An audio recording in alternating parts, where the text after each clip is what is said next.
안녕하세요. 사연에 빠지다의 DJ 민영입니다. 오늘도 사연 시작하기 전에 구독과 좋아요 버튼 눌러주시고요. 그럼 오늘의 사연 함께 시작해 볼게요. 안녕하세요. 제 친정 부모님께서는 각자 결혼을 늦게 하신 경우였어요. 노총각과 노처녀의 만남이었죠. 친정 아버지께서는 워낙 숫기가 없는 분이셨어요. 순박하게 시골 일이나 하실 줄 알았고요. 마을 사람들이 이런 아가씨 저런 아가씨를 친정 아버지에게 붙여주고 애를 써보려고 그랬다고 하던데 별로 소용이 없었다네요. 친정 아버지께서는 그 정도로 숫기가 없으셨고 당시에는 짝을 만나는 것에 그다지 흥미나 간절함이 깊지 않으셨던 겁니다. 그러나 나이가 이제 40줄에 가까워지자 더 이상 미룰 문제가 되지 못하였죠. 이제는 내가 불효자가 되지 않기 위해서라도 얼른 짝을 찾아서 장가를 가야겠구나. 불효자가 될 수 없다는 그런 마음가짐으로 다급하게 만나셨던 인연이 바로 친정 어머니셨던 거예요. 친정 어머니께서는 다른 이유가 아니라 효녀 노릇을 하느라 결혼을 못하고 계셨어요. 외할아버지 외할머니 두 분 모두 공교롭게 비슷한 시기에 편찮으시기 시작하셨고 친정 어머니께서는 결혼보다 부모가 우선이라고 주변에 크게 말씀하시고 지내셨다고 합니다. 친정 어머니께서 32살 때 외할아버지께서 돌아가셨어요. 그리고 친정 어머니 나이 35살 때 외할머니께서 거동이 불편하신 몸으로 있는 힘껏 목소리를 짜내셨죠. 이기집애야, 제발 시집이나 가. 나중에 저승에서 만났을 때 네가 나한테 와서 끝내 시집 못 가고 죽는 바람에 처녀 귀신 됐다고 그런 소리 할 걸 생각하면 내가 당장이라도 숨이 꼴깍 넘어가겠어. 눈에 핏발을 세우신 채 외치시는 외할머니의 모습에 고집을 꺾기로 하신 친정 어머니께서 처음 만나보셨던 상대가 바로 친정 아버지셨던 겁니다. 그러니 혼기 꽉 찬 두 남녀의 만남이었던 거죠. 친정 아버지 나이 40, 친정 어머니 나이 36에 제가 태어났습니다. 두 분의 유일한 자식이었죠. 너무나도 어렸을 때였기 때문에 외할머니와의 추억은 사실 기억에 거의 없다시피 합니다. 그러나 외할머니께서 남기신 유언이 보통 인상적인 게 아니었기 때문에 하도 들어서 그것만은 정확히 알고 컸죠. 돌아가실 때 친정 어머니를 바라보시며 가정을 이룬 모습을 보고 떠나서 만족하신다고 하셨고 마지막으로 이런 말씀을 남기셨어요. 이왕이면 아들을 낳지 딸이 뭐냐. 내가 너 낳고서 아들이 아니라 딸인 거 너무 속상해서 열흘 밤낮을 슬피 울었었는데 그때가 생각나네. 네가 나 닮아서 딸을 낳은 걸까봐 그게 너한테 조금은 미안하구나.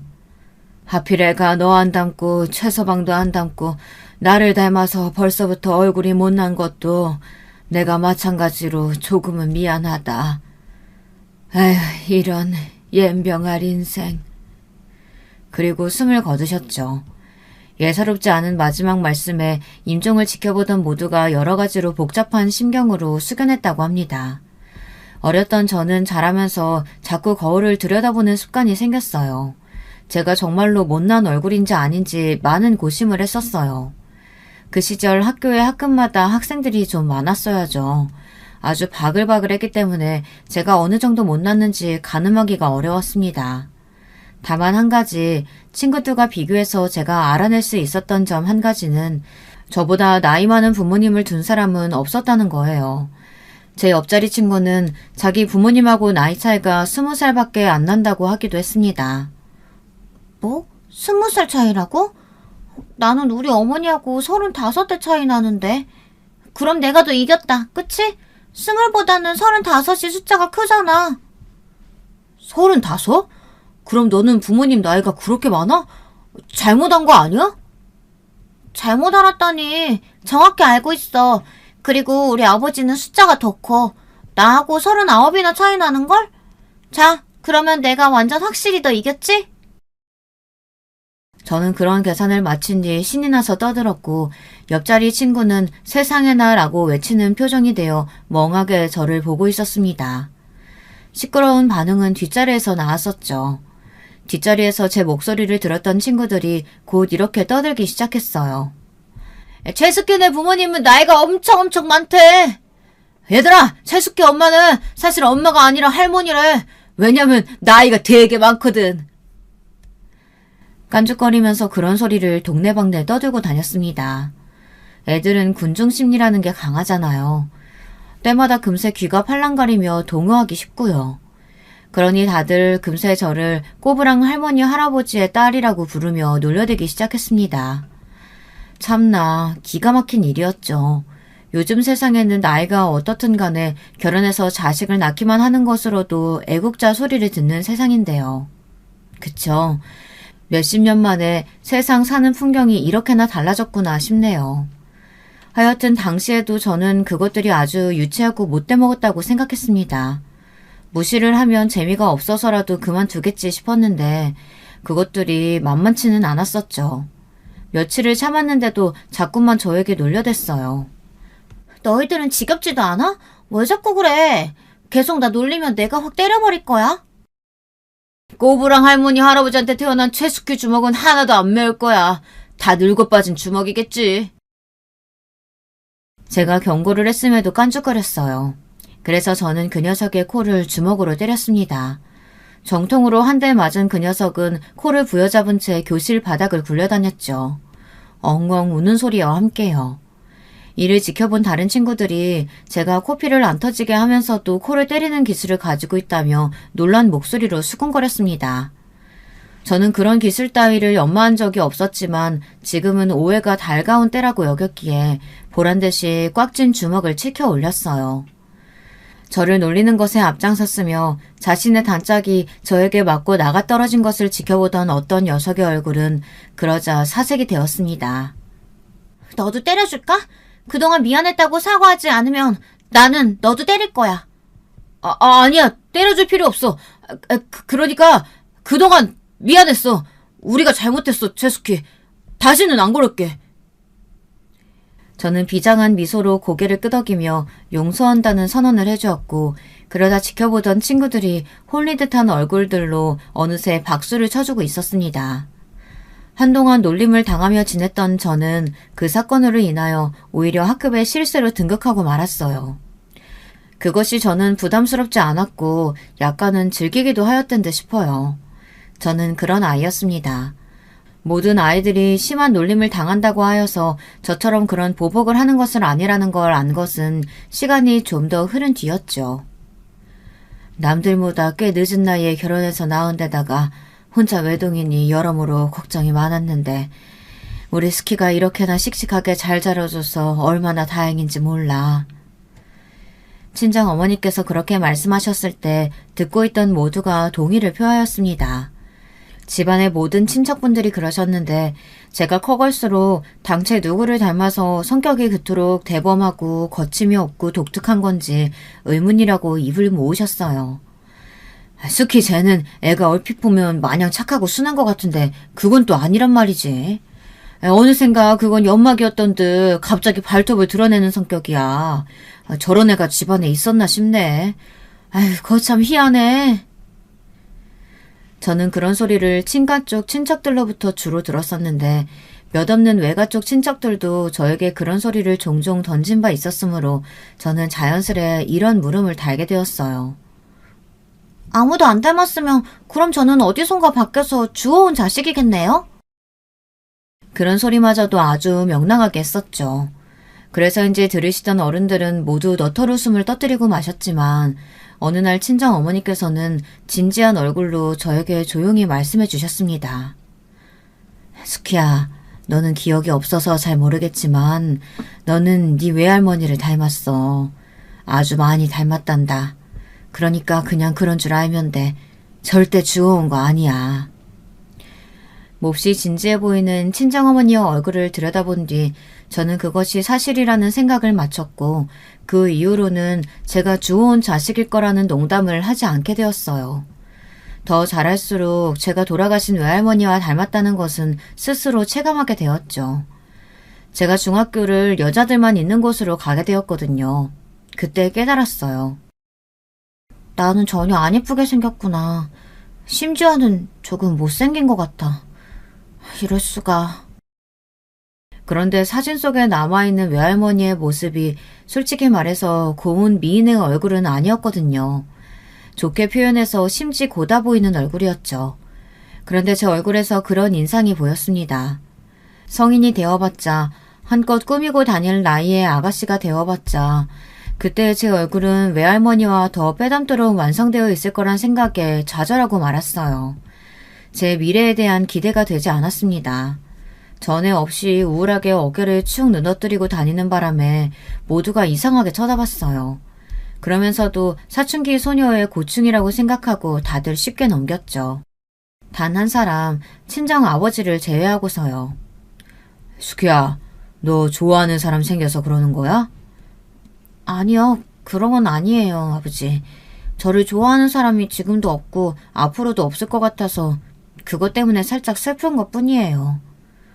왜 그런 생각을 하게 됐어? 여자친구들만 있는 학교라서? 그게 싫었니? 제가 싫은 건 거울 속의 제 얼굴이에요. 선량한 친구들과 학교는 죄가 없어요. 제가 뚱한 태도로 답을 했는데 도리어 친정 아버지께서는 크게 웃음을 터뜨리셨습니다. 매사에 조용하고 진중하신 친정 아버지께서는 소리내어 크게 웃으시는 법이 좀처럼 없던 분이셨지만 제 앞에서는 종종 그렇게 웃으셨었죠. 수키야, 너는 다른 친구들이 가지고 있지 않은 아주 놀랍고 특별한 재능을 가지고 있단다. 그게 뭔데요? 다른 친구들보다 주먹이 매운 거요? 선생님들이 그러시는데 저는 운동 쪽으로 나가도 될 것 같대요. 골격이 딱 그쪽이래요. 저는 공놀이 할 때 한 번도 공을 피해본 적도 없고 심지어 국민체조도 틀리는 앤데 도대체 다들 무슨 말씀들을 하시는지 모르겠어요. 제 체격만 보고 그런 짐작들을 하시나 봐요.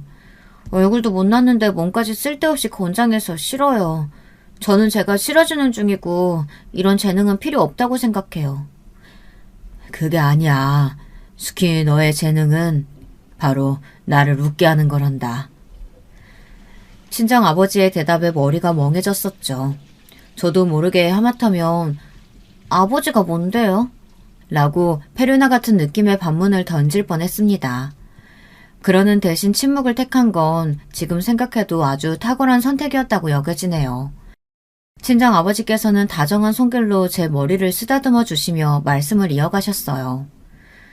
나같이 소리내서 화통하게 웃는 법이 드문 사람도 쉽게 무장하게 시키는 게 바로 너야. 그런 게 재능이 아니면 뭐겠니? 수키야, 장담하건대 너는 아주 훌륭하고 대단한 사람이 될 거다. 멋진 인생을 살 테지. 친정 아버지의 손길이 닿은 머리가 뜨거워지는 것만 같았어요. 더 뜨거워진 것은 제 가슴이었죠. 이상하게 그 말씀이 깊은 울림이 되어 제 가슴에 타격을 입혔거든요. 저는 친정 어머니께 가서 제가 훌륭하고 대단한 사람이 돼서 멋진 인생을 살 거라고 생각하시는지 그걸 여쭤봤습니다. 그러자 친정 어머니께서 빙그레 미소를 지으셨어요. 아주 환하고 진한 미소였답니다. 그 모습을 보며 저는 정말 제게 재능이 있다고 확신을 하게 되었죠. 나는 어렸을 때 효녀라는 소리 많이 듣고 자랐고 나이 먹은 뒤 큰 뒤에도 정말로 효녀답게 굴었었지. 돌아가신 네 외할아버지 외할머니 내가 다 돌봐드렸으니까. 그런데 스키야, 내가 느끼기로는 네가 나보다 근본적으로 마음이 선한 것 같단다. 제가 선하다고요? 그건 아닐 것 같은데. 저는 친구들의 코를 몇 번 때려준 적이 있고 지금도 마음에 안 드는 행동하는 친구 있으면 머릿속으로 걔 코를 때려주는 상상을 해요. 어머니, 저는 선하지 않은 것 같아요. 선하다는 기준은 절대적인 게 아니니까. 하지만 너를 낳고 키운 내가 분명히 말할 수 있는 건 네가 아주 선한 마음을 지녔다는 거야. 아주 맑아. 그러니까 너는 적어도 나보다 더 훌륭한 어른이 되어 멋지게 살겠지? 네 아버지보다 네가 수십 배는 더 대범하고 활발하니까 더 재미있게 사는 어른이 될 테고. 나는 우리 스키가 나중에 어떻게 살지 벌써부터 궁금하고 기대되는구나. 저는 그렇게 말씀해 주셨던 친정어머니의 따뜻한 목소리며 저를 바라봐 주셨던 눈빛까지 조금도 잊을 수 없어 그때의 순간을 고스란히 기억하고 있답니다. 친정부모님께 사랑을 받고 또 기대를 받고 있다는 사실은 저에게 긍정적인 기운을 가져와 주었어요. 제가 못난이라고 생각되어 오래 있던 모습들은 지난 과거로만 남기기로 했죠. 중학교 친구들 사이에서는 부모 자식 간의 나이 차이가 저희 집 같은 경우를 종종 찾아볼 수 있었어요. 대부분 그 친구가 막내인 경우이긴 했지만요. 그런 친구들과 대화를 나누면서 깨닫게 된 사실은 제가 성인이 되고 얼마 지나지 않아도 이미 친정 아버지께서는 환갑이라는 것이었으며 친정 엄마와 제가 오래오래 영원히 같이 살 수는 없을 거라는 지극히 당연하고도 슬픈 사실이었습니다. 갑자기 흐르는 시간이 너무 아깝게 느껴졌어요. 외모에 대한 고민으로 축 처져 있었던 게 바보처럼 느껴졌고 저만의 길을 미리 개척해놔야겠다고 결심을 한 후 열심히 공부를 시작했습니다. 저는 외동이기까지 했으니 혼자 살 길을 마련해놓지 않으면 나중에 어려워질 거라는 현실적인 생각이 들더라고요. 아주 현명한 선택이었고 중학교 때 미리미리 공부를 열심히 해둔 덕분에 고등학교에 올라가서도 공부를 포기하지 않고 끝까지 진득하게 해낼 수 있었어요. 제법 괜찮은 대학에 붙었답니다. 저는 친정 부모님의 자랑거리가 되었죠. 좁은 지역이었기 때문에 제가 대학에 잘 갔다는 사실을 금세 퍼졌어요. 옛날에 저에게 까불었다가 코를 얻어맞았던 녀석이 제 소식을 듣고 분하다라는 소리를 내뱉었다는 후문을 나중에 전해 들은 일도 있었답니다. 고작 그런 감상이나 내뱉다니 덜 맞은 모양이었죠. 지금과 그때는 대학을 가고 말고의 위상 차이가 어마어마하게 달랐어요. 모두 아시는 이야기지만요. 대학 간판이 아주 힘이 있는 명패였습니다. 갖가지 이유로 대학 진학을 하지 않은 친구들도 많았기에 제가 낸 결과물이 더욱 주목을 받았어요. 친정 부모님은 두 분 다 대학을 나오지 않으셨습니다. 그래서 제가 대학에 입학했을 때 두 분 다 눈물을 보이셨던 걸지도 모르겠어요. 저는 멋지게 대학을 졸업하고 나서 훌륭한 사람이 되어 사는 모습을 두 분께 보여드리는 것으로 효도를 할 작정이었죠. 하지만 제가 대학을 졸업하던 무렵에 친정 어머니께서 쓰러지셨습니다. 수술을 마치고 나은 의사가 난감한 얼굴로 이런저런 설명을 해주었는데 하나도 이해가 안 돼서 제가 그 자리에서 주저앉아 펑펑 울고 말았어요. 열심히 공부해서 좋은 대학까지 갔고 이제 졸업을 앞두고 있는 그런 게 다 무슨 소용인가 싶었습니다. 친정 어머니께서 어쩌다가 무슨 이유로 그렇게 되신 건지 들어도 이해를 못할 것 같은 머리라면 몸에 달려있어봤자 무슨 소용일까 싶어 원통한 눈물이 흘렀습니다. 친정어머니께서는 부드러움 속에 강한 성정을 담고 계신 분이었습니다. 진중하셨고 총기가 넘치는 분이셨죠. 하지만 그날 이후 말씀을 어눌하게 하게 되셨으며 혼자서는 방에서 화장실까지 가는 것조차 어렵게 되셨습니다. 이제 곧 졸업이니까요. 졸업장만 따고 제가 어머니 곁에 있을게요. 제가 어머니 돌보고 옆에 있어 드릴 거예요. 수키야, 그럴 거 없다. 너가 다니고 싶은 직장이 있다고 했잖아. 꿈꾸던 일자리 있다고 말했던 거 다 알고 있어. 네 어머니 나한테 맡겨라. 너는 괜한 결단 내릴 필요 없어. 어머니보다 그깟 취업이 더 중요할까요? 그건 나중에 해도 돼요. 혹시 그때 가서 제가 나이 찬 여자라고 받아주지 않겠다는 회사들이라면 제 쪽에서도 거절이에요. 그런 곳들 다녀봤자 시간만 버리겠죠. 그러니 아버지는 제 취업 문제는 걱정하지 마시고 제가 어머니 곁에 있을 수 있도록 해주세요. 아버지 농사일로 매일같이 바쁘시잖아요. 쉬실 수 없는 거 저도 잘 알고 있어요. 아버지, 그리고 어머니가 오래오래 사실 수 있는 것도 아니잖아요. 후회하고 싶지 않아요. 마지막 말을 뱉으면서는 눈물을 참지 못하고 말았습니다. 친정 어머니에게 허락된 시간이 그리 길지 않다고 병원에서는 그렇게 추측하고 있었어요. 눈물을 흘리며 친정아버지와 부둥켜 안았고 저는 후회 없는 시간을 친정어머니와 보내기로 했습니다. 졸업한 뒤 친정어머니 곁에 붙어 있었어요. 제 노력 덕분인지 친정어머니께서는 거의 3년 가까이 더 사시다가 돌아가셨습니다. 장례식 때 많이 울지는 않으려고 애를 썼더랬죠. 친정어머니의 마지막 가시는 길이 밝았으면 하는 마음이었어요. 눈은 울고 있는데 인매는 환하게 웃고 있던 저였습니다. 밤중에는 별을 바라보며 혹시 저 중에 이미 친정 어머니의 별이 있을까 하는 궁금증도 품으며 밤하늘을 올려다봤었죠. 그러느라 제 곁에 누군가 다가왔다는 사실도 알아차리지 못했어요. 저기요, 혹시 괜찮으시다면 이거 쓰세요. 말소리에 깜짝 놀라서 돌아보니 옆에 웬 남자가 서 있었습니다. 그리고 저에게 손수건을 내민 채였어요. 눈물 닦으시면 좋겠다 싶어서요. 어둑한 곳에서 유난히 앞을 잘 못 보는 사람들이 있다던데 그쪽이 그러신가 보네요. 저 안 울고 있어요. 보세요. 제 얼굴이 젖었나 안 젖었나. 제가 당차게 대답했는데 그 남자가 힘없이 웃으며 대뜸 제 손을 잡아 끄는 게 아니겠어요. 놀란 제가 피할 겨를도 없이 제 손에는 손수건이 쥐어졌어요. 그리고 그 남자가 무심하게 돌아서서 장례식장 건물 안으로 들어가 버렸습니다. 별 독특한 사람을 다 보겠다고 생각을 하며 저는 무의식적으로 손수건을 코에 가져다 댔어요. 이상한 건 아닐까 싶어서요. 아무 냄새도 안 났고 청결한 느낌만 나더라고요. 안심을 한 저는 잠시 후 저도 모르게 목 놓아 울고 말았습니다. 제가 내내 울음을 억지로 참고 있었는데 그게 갑자기 터져버린 거였죠. 어느새 손수건에 얼굴을 묻은 채로 오열을 하고 말았어요. 실컷 아주 한참을 울고 난 뒤에야 민망함이 몰려왔으나 눈물과 콧물에 푹 젖어버린 이 손수건을 사용해버린 게 후회가 되지는 않았어요. 이 손수건 마음 놓고 울라고 마치 어머니가 저한테 보내주신 것만 같아요. 그러신 거 맞죠?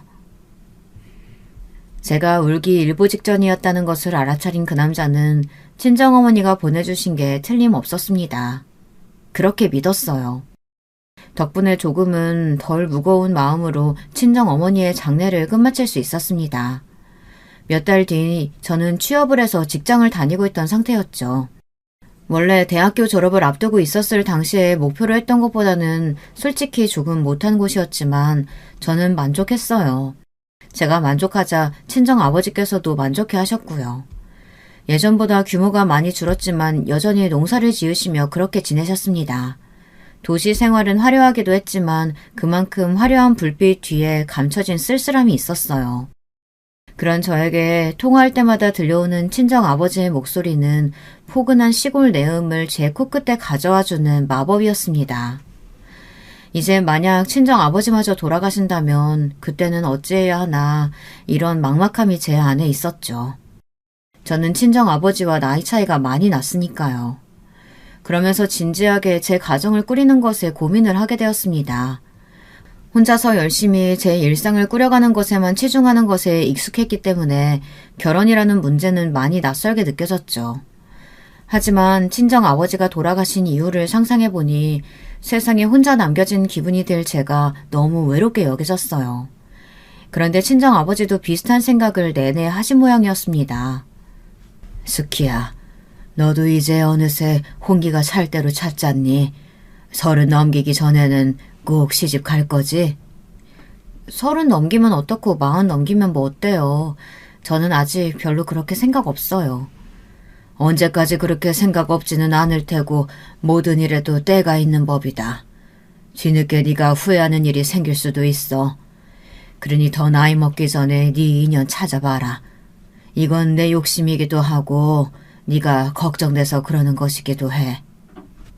친정아버지의 목소리가 간절하게 들린다는 사실을 제가 차마 외면할 수 없었어요. 결혼을 전제로 상대를 만나보기로 했죠. 그런데 제 문제가 압박감으로 남자를 만나기는 싫었다는 거예요. 맞서는 사절이었습니다. 적당히 자유연애를 하다가 결혼으로 가는 걸 원했어요. 그러다 보니까 쉽지가 않았죠. 저와 좋은 관계로 발전할 뻔했던 남자들이 하나같이 저한테 뭐라고 했는 줄 아세요? 자기들은 청순한 여자가 좋대요. 가녀리고 쓸데없는 질문하지 않고 요리 잘하고 가정적인 여자요. 제 앞에서 그런 이야기를 할 때마다 주먹이 저절로 쥐어졌습니다. 그 남자들의 코를 때리고 싶지 않아서 진지하게 사귈 수가 없었죠. 결국은 울며 겨자 먹기로 맞선을 보았던 거예요. 그랬더니 깨끗하게 물로 씻은 감자같이 생긴 남자가 나왔습니다. 왠지 모르게 시골 친정집이 생각나 피식 웃고 말았어요. 친정 아버지도 생각났고요. 하필 차를 마시던 중에 웃음이 터졌던지라 저는 얼른 가방에서 손수건을 꺼냈습니다. 조신한 척 입가를 눌러 닦았죠. 이러면 여성스러워 보일까 싶어서요. 그때 맞선 남이 저한테 한 말 때문에 저는 기절할 뻔했습니다. 그 손수건 이제 저한테 돌려주실 때가 됐네요. 등줄기에 소름이 쫙 돋아났습니다. 이럴 수가. 저와 맞선을 보러 나온 그 남자는 친정 어머니가 돌아가셨을 때 장례식장 앞에서 봤던 그 사람이었어요. 제가 놀라서 뒤로 나자빠지려고 하자 진정하라고 하며 침착하게 말을 이어갔죠. 저도 긴가민가 했는데 손수건 보고 확신한 겁니다. 절대 알고서 이 자리에 나온 건 아니에요. 그 손수건이 제가 정말 아끼던 거라서 딱 보자마자 눈에 들어왔어요. 돌아가신 고모가 저한테 주신 거였거든요. 그리고 그 고모의 장례식이 바로 제 친정 어머니의 장례식과 겹쳤던 겁니다. 저는 이 사실에 더욱 소름이 돋았죠. 뭐 이런 일이 다 있나 싶었어요. 이쯤이면 예상하셨겠지만 이 손수건의 주인공이 바로 제 남편입니다. 결혼까지 갔어요. 몇 번 만나보고 제가 먼저 청혼했습니다. 남편은 여자가 먼저 교제도 청하고 청혼까지 하는 경우가 있냐며 얼떨떨한 표정으로 저를 바라봤었죠. 그래서 제가 시큰둥하게 말했습니다. 싫으면 말고. 그러자 절대로 싫은 건 아니라고 열변을 토하던 게 제 남편이에요. 저는 시댁에 대해 아무것도 모르고 남편과 결혼할 작정부터 했어요. 남편이 좋았으니까요. 다른 건 별로 신경이 안 쓰였죠. 남동생만 둘 있다는 정도만 알았는데 결혼 준비를 할 때가 돼서야 충격적인 사실을 알게 되었어요. 저는 즐거운 남편이 비록 넉넉하지는 않지만 단란한 가정에서 자라온 건실한 남자라고 생각을 해왔건만 그게 아니었어요. 집안 사정이 꽤 넉넉했습니다. 문제가 있다면 재산을 쥐고 계시는 시아버지께서 보통 똥꼬집에 보통 자린고비가 아니시라는 것 정도였습니다. 그리고 더한 문제가 있다면 그건 바로 제 남편이라는 사람이 가정 안에서 단란함을 못 느끼고 자라왔다는 것입니다. 무던하고 순한 성격의 남편만 봐서는 상상하지 못한 사실이었어요. 집안에서 남편이 약간 소외되는 존재였는데요. 그 이유가 무려 혼자 다른 배에서 태어난 자식이었기 때문입니다. 뭐? 그럼 동생들은 어머님 자식이고 당신은 아니라는 소리야? 생모는 당신을 낳고 얼마 안 돼서 잠적을 해버렸다는 소리는 또 뭔데? 아니 여기까지는 내가 그렇다 치고 이해를 하겠어. 그런 일이 없으란 법은 없지. 아니 그걸 두고 못마땅한 여자가 낳은 자식이라며 당신을 외면하셨던 아버님의 태도, 친자식들과 선 그어서 행동하셨던 어머님의 태도, 이건 내가 이해가 안 돼. 어떻게 그럴 수가 있어? 당신도 어쨌든 똑같이 자식이잖아. 내 사정을 이상한 출생의 비밀이라고 생각하지 않아줘서 고마워. 나는 그것만으로도 만족해. 내가 집에서 걷으면서 자랐고 성인이 되자마자 자취방 얻어서 쭉 혼자 지냈지만 그렇다고 해서 지원을 안 받아온 건 아니었으니까. 어쨌든 내 부모님이고 내 형제들이야. 바보같이 웃는 남편의 코를 때려줄까 하다가 그만두었습니다. 대신에 제가 앞으로 감싸줘야겠다고 생각했죠. 애틋하지 않은 자식이라서 그랬던 걸까요? 시부모님께서는 아주 흔쾌히 결혼을 허락해 주셨어요. 무뚝뚝하게 알아서 잘 살아라라는 덕담까지 주셨답니다. 그 덕담을 감사히 넙죽 받았네요. 친정아버지는 제 남편을 아주 마음에 들어 하셨어요. 경거망동하지 않게 생겼다고 하며 흡족해 하셨고 출생의 비밀인지 뭔지 하는 것을 들으신 후에도 전혀 동요하지 않으셨습니다. 시골에는 더한 일들도 많은데 뭘, 그게 무슨 대수라고? 그건 별것도 아니야. 평온하게 반응하시는 친정아버지를 바라보는 남편의 눈빛이 조금 반짝거리고 있었던 듯 싶었어요. 사는 거리가 결코 가깝지 않았건만 결혼한 이후에 남편은 종종 친정아버지를 뵈러 가자고 저에게 먼저 말을 걸어왔답니다. 가서는 괜히 잡일을 거들었고요. 그 모습을 보며 저는 결혼을 잘했다고 여겼네요. 친정 쪽은 이토록 평화로운 교류가 이어졌는데 시댁 쪽의 분위기는 달랐습니다. 우선 시어머니가 계셨죠. 몸이 좀 안 좋으셨어요. 제가 보기에는 몸이 안 좋은 것의 시초, 그 원인은 화병 같았습니다. 예전에 시집살이를 엄청나게 겪으셨다고 들었거든요. 시할머니께서 아주 장난이 아니신 분이었다네요. 제 남편의 생모께서 잠적을 하신 역사까지 있으시니 괜히 시어머니께 불통이 튀어 더욱 며느리를 쥐잡듯이 하며 감시까지 하셨던 모양이에요. 그나마 시할머니께서 나이 지긋하게 들어가시며 기력이 쇠하신 이후로는 덜해졌고 제 남편에게 손수건을 주셨다는 고모님께서 시할머니를 향해 작작 좀 하시라고 목소리를 내신 이후부터는 시어머니께서 숨통이 트이셨던 듯 싶더라고요. 아무튼 시어머니께서는 우라통이 매번 터져가며 사신 것 때문에 나이에 비해 일찍 건강을 잃으신 게 틀림없었습니다. 얼굴에도 그늘이 항상 져 있었거든요. 그랬던 시어머니께서 돌아가셨습니다. 건강이 안 좋으신 줄은 진작 알았으나 갑자기 심장마비로 세상을 뜨실 줄은 아무도 예상 못한 것이었죠. 갑작스러웠어요. 그때 이후로 시댁에 주기적으로 발길을 하게 된 것이었는데요. 시아버지께서 자식 며느리들을 향해 단단히 이르셨기 때문입니다. 죽고 나면 전부 부질없고 이렇게 허망한 것인데 살아있을 때 잘 살아야겠다는 생각이 드는구나. 너희들도 내가 살아있을 때 나한테 효도해야 나중에 내가 죽고 나서 후회 안 할 테지. 내 말이 무슨 말인지 다들 귓구멍 똑바로 박혔으면 제대로 알아들었겠지. 전부 한자리에 모인 형제들과 며느리들이 일제히 고개를 끄덕였습니다. 시아버지께서 저를 어찌하실 생각이실지는 모를 일이었으나 저는 괜스레 시아버지를 향해 애잔한 마음이 좀 들고 있었어요. 왜냐하면 제 친정아버지도 혼자셨으니까요. 친정아버지가 떠올라서 한때는 태산보다 더 높고 호랑이보다 더 무서웠던 이 집안의 폭군이셨다던 시아버지께 싫은 마음이 들지 않고 이왕 이렇게 된 거 가까이 잘 살펴드리고 싶다는 생각이 들었습니다. 남편도 묘한 표정으로 그러더라고요. 오늘 보니까 아버지가 많이 늙으셨더라. 언제 그렇게 되셨나 싶어.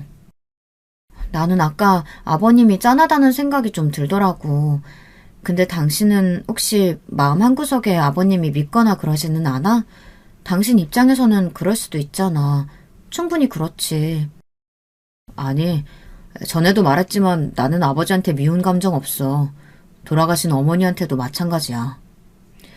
남편이 진실을 말하고 있었기에 저는 불편하지 않은 마음으로 시아버지께 제 진심을 다해 다가갈 수 있었던 듯 싶네요. 제가 뭘 어쨌던 건 아니고요. 그냥 시아버지께서 이르셨던 대로 시댁에 종종 들러 부엌일도 하고 주전부리도 사다 드리고 집안일도 좀 하고 그랬습니다. 저뿐만 아니라 동서들도 그렇게 했었죠. 저와 다른 게 있다면 동서들은 때마다 투덜거린다는 점이었죠. 살아있을 때 돈이나 쓰고 죽으시지. 괜히 효도받고 싶으셔서 그러시는 것 좀 봐. 그러니까요. 돈이나 좀 써주시면 어디가 덧나? 그 돈으로 우리들 해외여행이나 보내주시지. 아버님도 참 하나만 알고 둘은 모르는 분이셔. 동서들이 짜증스러운 목소리를 낼 때면 저는 민망해서 시선을 돌리곤 했었죠. 그리고 은근히 자식들 고생시키는 건 싫으니까 며느리들이 뭘 좀 해줬으면 하고 바라시는 게 보여서 난 그게 너무 싫더라. 맞아. 괜히 우리만 고생이잖아요. 남자들은 왜 이렇게 주둥이로만 효도하는지 몰라. 죄다 주둥이 효자들이야. 결국 여자들이 다 하지. 나중에 재산 받으면 우리가 목소리 좀 내자고. 솔직히 애들 아빠가 한 게 뭐가 있어. 우리가 효도 다 했지.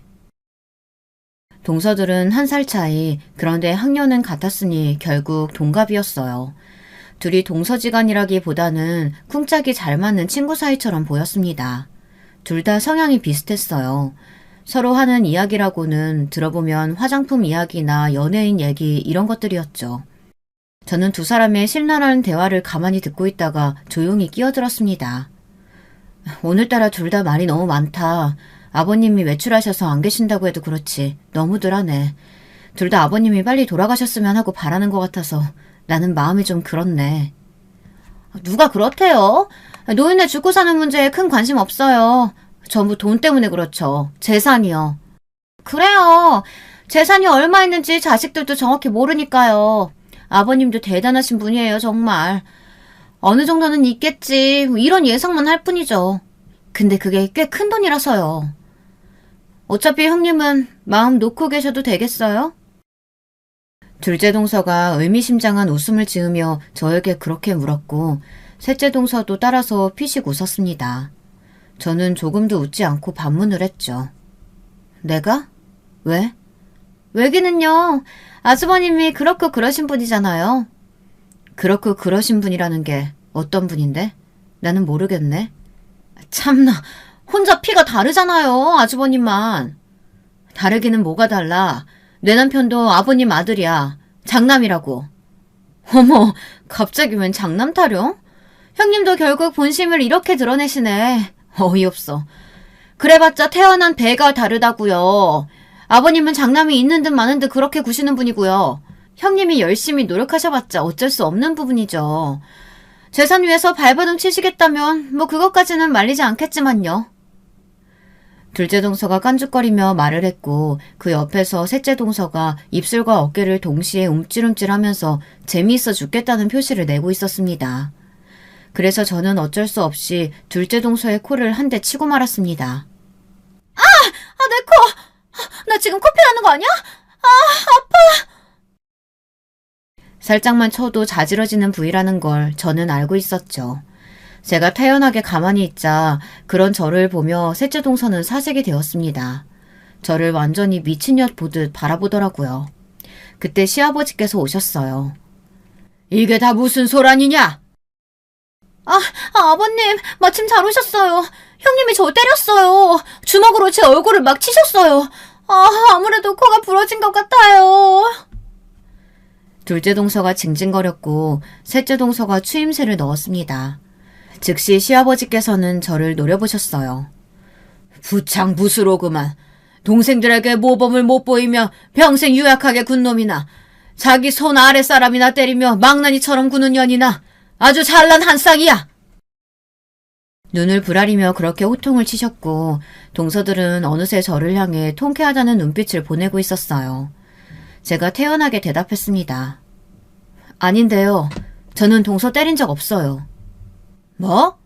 이쪽에서는 맞았다고 하는데 때린 적이 없다니. 그게 무슨 말이냐? 왜 저런 거짓말을 하는지 모르겠네요. 혼자만 피가 다르다고 하면서 아까 동서들이 제 남편을 조롱하기는 했는데 아마 저까지 낮잡아보는 모양이에요. 저를 우습게 보고 저런 생쇼를 벌이는 듯 싶네요. 시아버지께서는 이제 동서들을 무섭게 쳐다보셨습니다. 둘째 동서는 저에게 야근년이라고 중얼거리며 삿대질을 슬쩍 날렸는데요. 오히려 그런 모습에 시아버지께서는 동서들이 하극상을 벌인 게 맞다고 판단을 내리셨습니다. 한숨을 쉬시며 이쯤 그만두라고 하신 거였죠. 동서들은 따로 저를 찾아와 왜 거짓말을 하고 모함을 하느냐면서 날뛰었습니다. 저는 아주 간결하게 대답했죠. 눈에는 눈, 이에는 이. 그러자 동서들은 짜증을 내며 돌아갔고 그 이후로 저를 개무시하기 시작했습니다. 둘이 똘똘 뭉쳐서 저를 따돌렸고 시동생들한테도 온갖 제 나쁜 이야기를 해둔 모양인지 시동생들이 저를 볼 때마다 못마땅한 시선을 던지더군요. 그러거나 말거나 저는 네 집 개가 짖냐는 식으로 굴었습니다.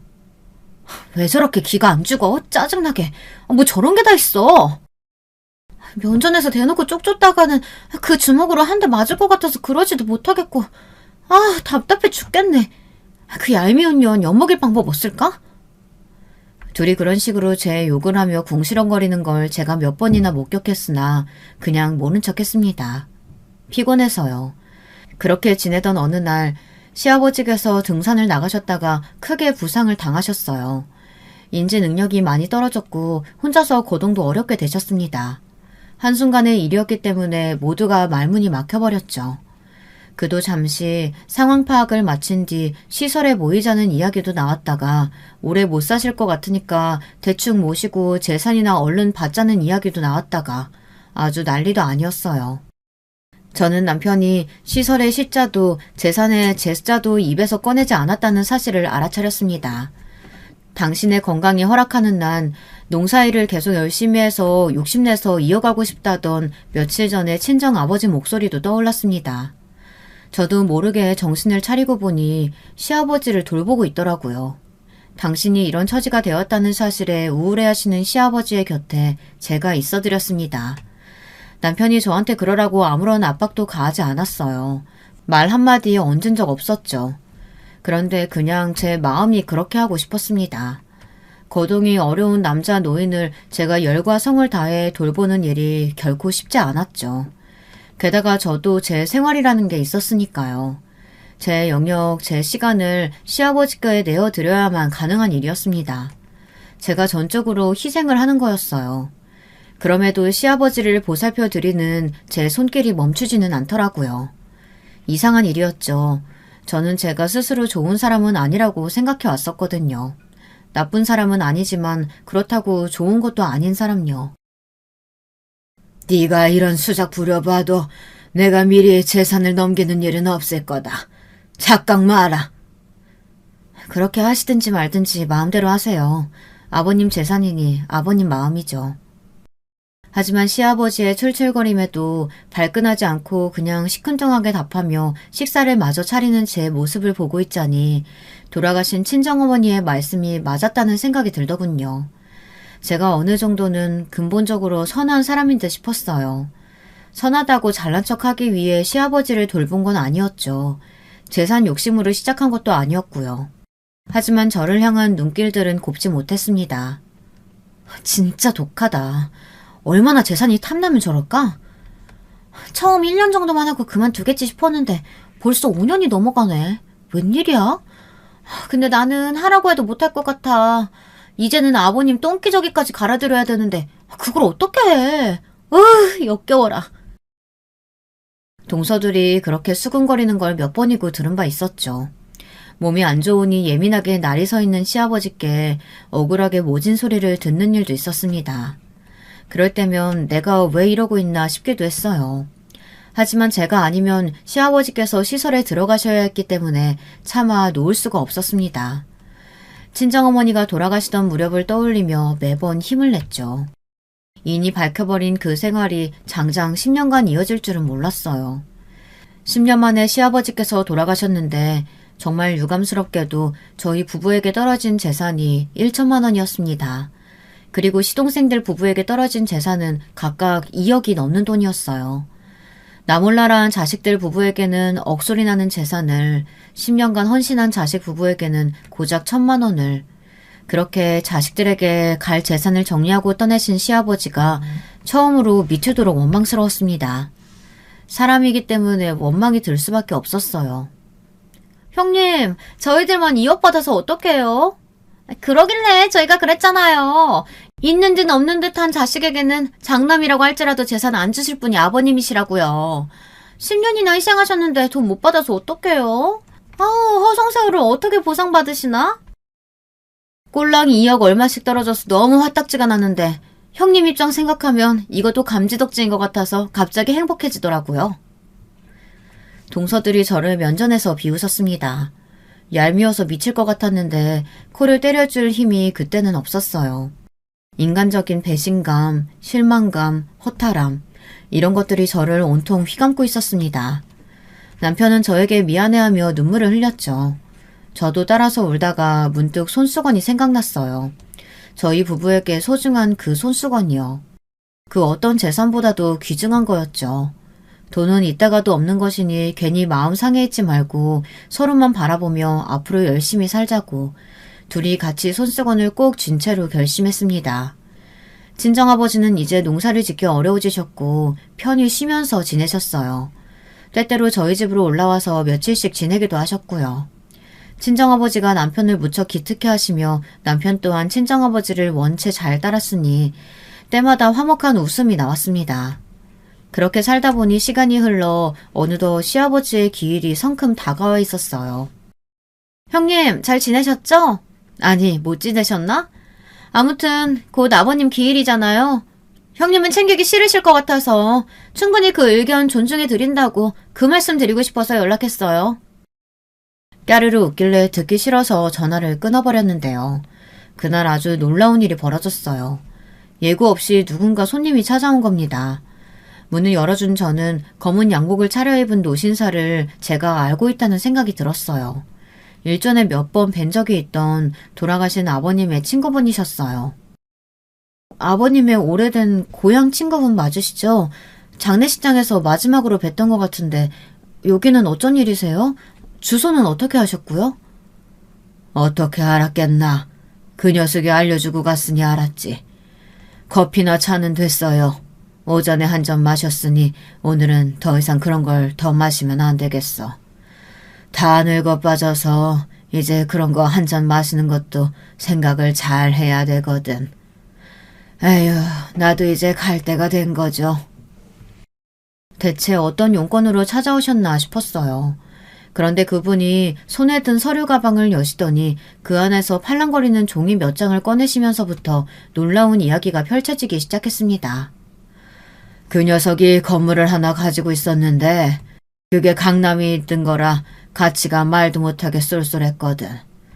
그런데 그 녀석이 등산 갔다가 변을 당한 이후로 생각이 많아 보이더니 나한테 몇 번이고 연락해서 그러더이다.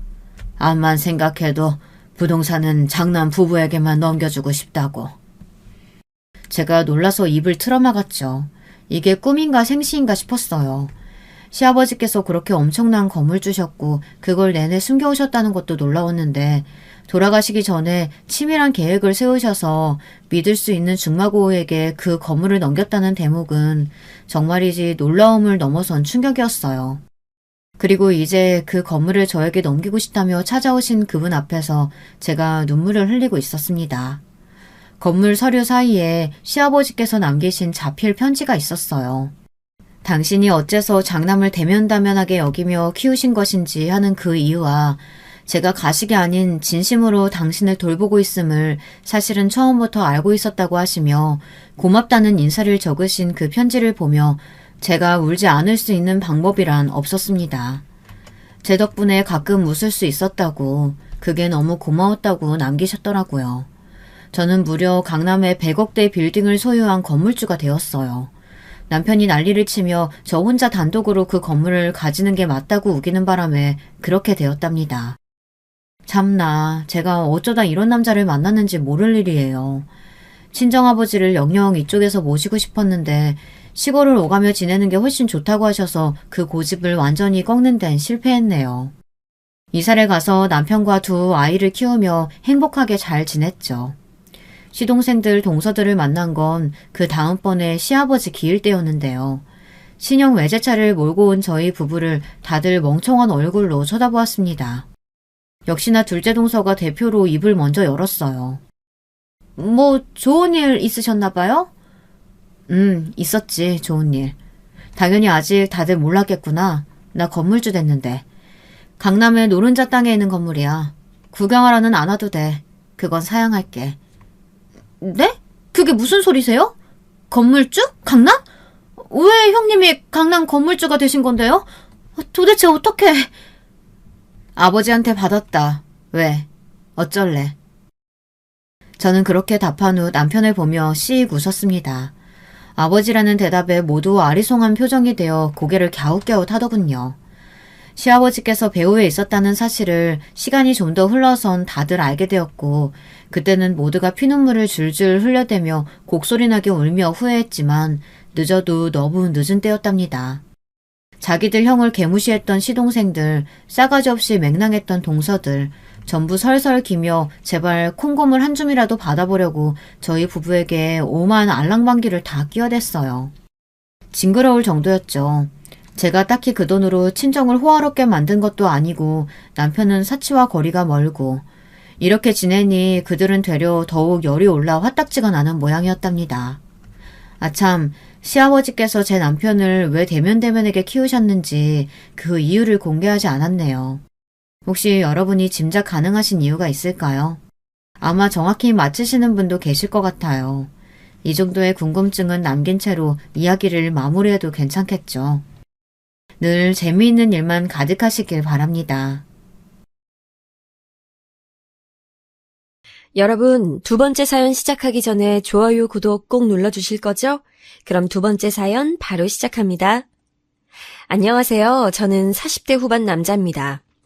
얼마 전에 저한테 일어난 사건이 있어서 고민하다 제보하게 됐어요.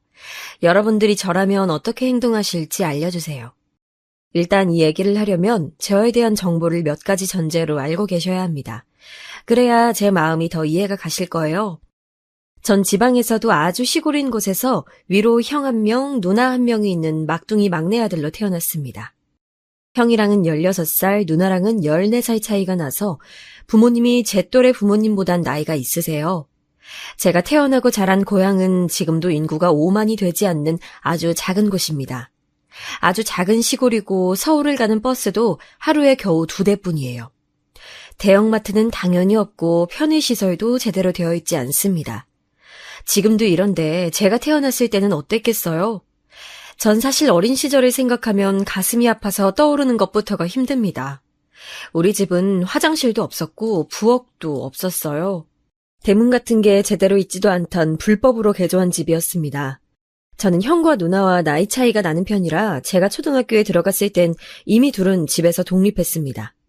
초등학교는 집에서 걸어서 30분을 가야 나왔는데 저는 가난해서 진짜 딱 티셔츠 하나만 입고 학교에 다녔어요.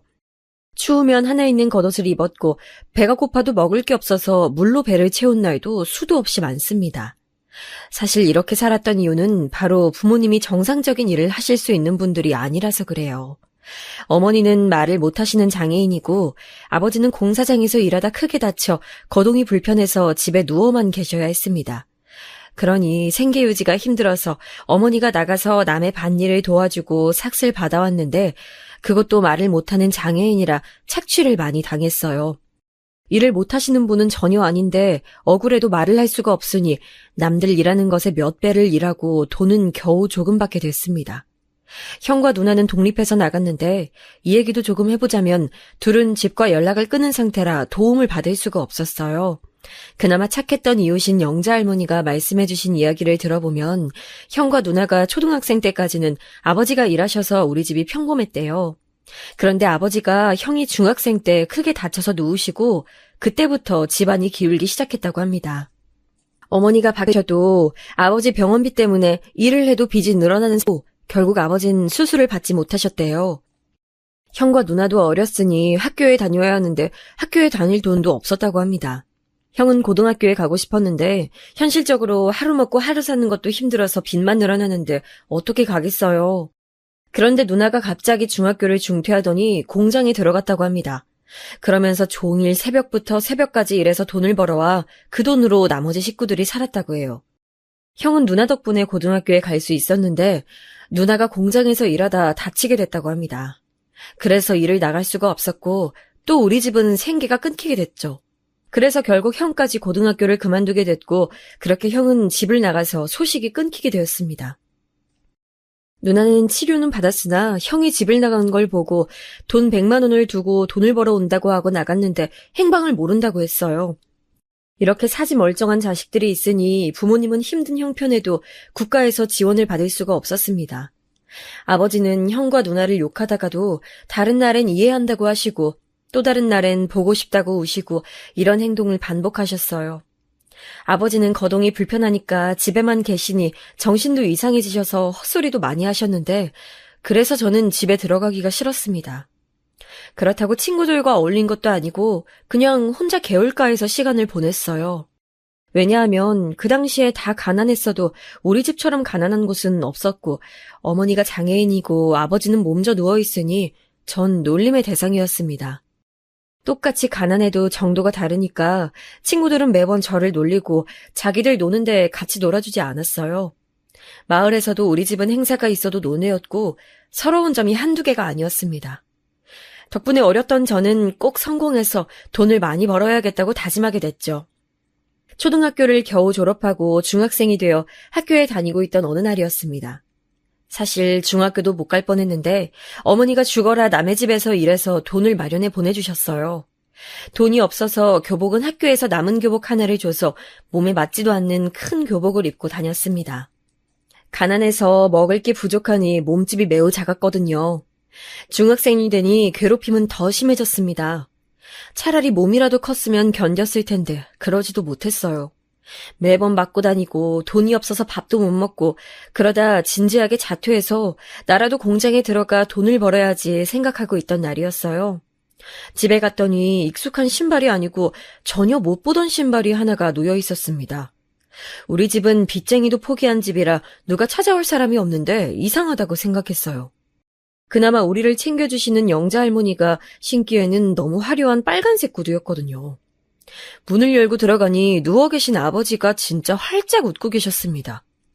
아버지의 그런 표정은 너무 아니 처음이라 놀랐는데 제가 더 놀랐던 것은 앞에 있던 사람 때문이었어요.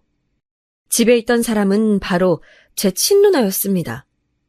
누나는 제가 아주 어릴 때 집을 나갔으니 전 기억이 나지 않는데 누나는 저를 단번에 알아봤어요. 왈칵 울음이 터진 채 저를 끌어안은 누나는 엉엉 울기 시작했습니다. 아이고 종서가 이렇게 컸니?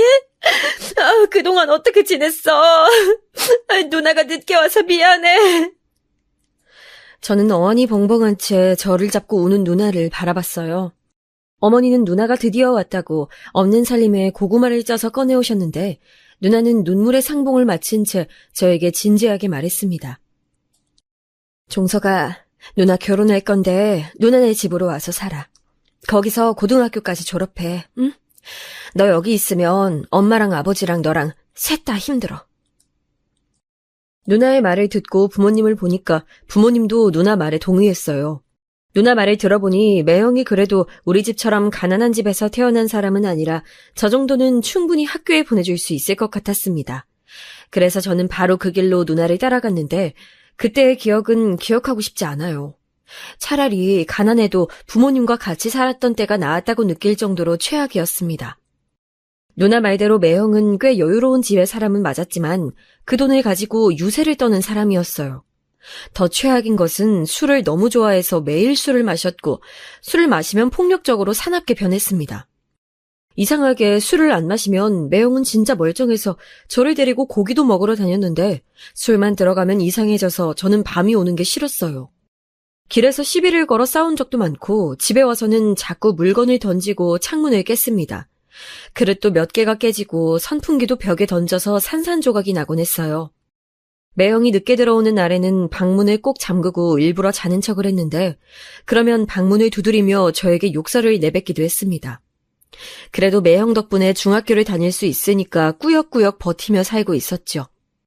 매형의 돈으로 누나는 집에 몰래 돈을 조금씩 가져다 줄 수 있었고 저는 적어도 먹는 걱정 없이 학교에 다녔거든요. 아마 찢어지게 가난했던 분들이라면 제 말이 무슨 뜻인지 아실 겁니다.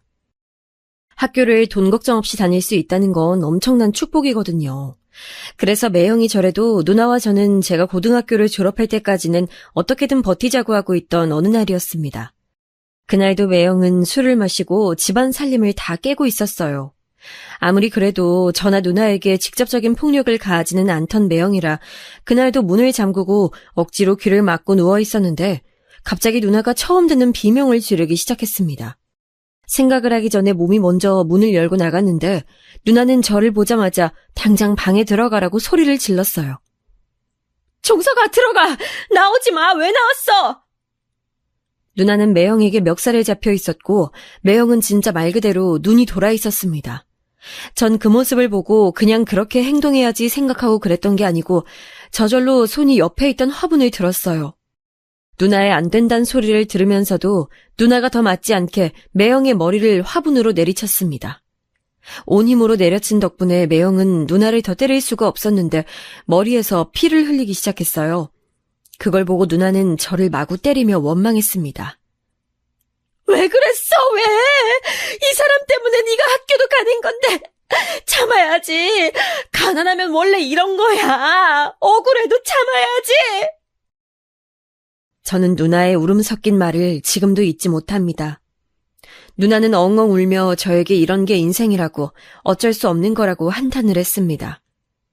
가난하면 일해야 한다는 누나의 말은 중학생이었던 저에게 너무 충격적인 소리였고 누나는 울며 일어나더니 방으로 가서 돈 봉투를 가지고 나왔어요.